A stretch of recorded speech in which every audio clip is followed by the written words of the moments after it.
নাম doctor Zahirul Haque, convener all the organisations.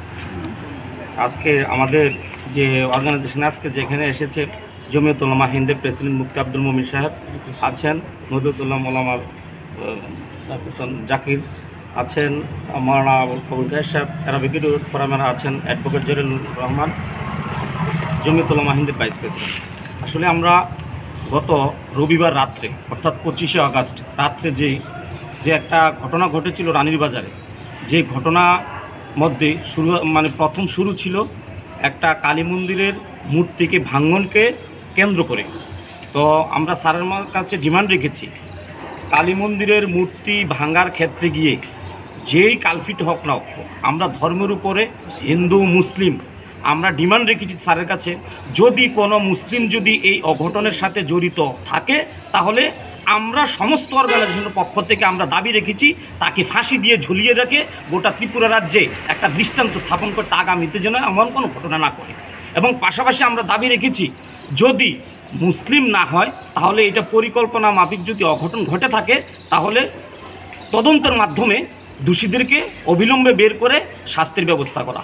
এবং পাশাপাশি এই ঘটনাকে কেন্দ্র করে যে একটা অঘটন ঘটেছে রবিবার রাত্রে, যে নিরপরাধ কিছু সংখ্যালঘু অংশের মানুষের ঘরকে জ্বালিয়ে দিয়েছে, প্রায় 10টা ঘর জ্বলেছে, প্রায় 12টা গাড়ি জ্বলেছে, প্রায় এই 7-8টা বাইক অলরেডি ভাঙচুর করেছে, আরও অনেকগুলো বাড়ি ভাঙচুর করেছে।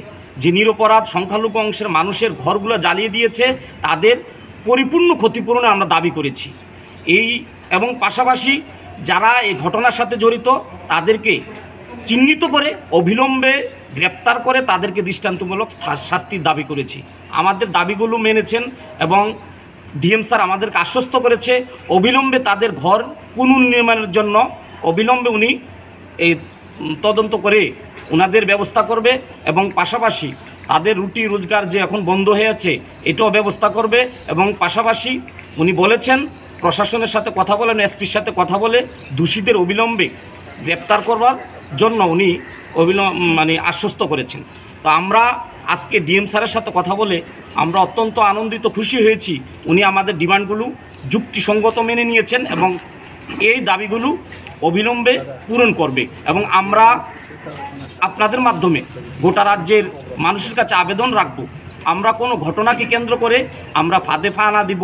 আমরা এই রাজ্যে হিন্দু মুসলিম পাহাড়ি বাঙালি আমরা একটা ভ্রাতৃত্বের একটা দৃষ্টান্ত আছে, এই শান্তি সম্প্রীতি যাতে বিনষ্ট না হয় আমরা সবার কাছে আপনাদের মাধ্যমে আবেদন রাখব। এবং রানীর বাজারের ঘটনাকে কেন্দ্র করে যেন আগামী দিনে এরকম কোনো ঘটনা না ঘটে সেটার জন্য আমরা গোটা রাজ্যের মানুষের কাছে, শুভবুদ্ধি সম্পন্ন মানুষের কাছে আমরা আবেদন রাখছি।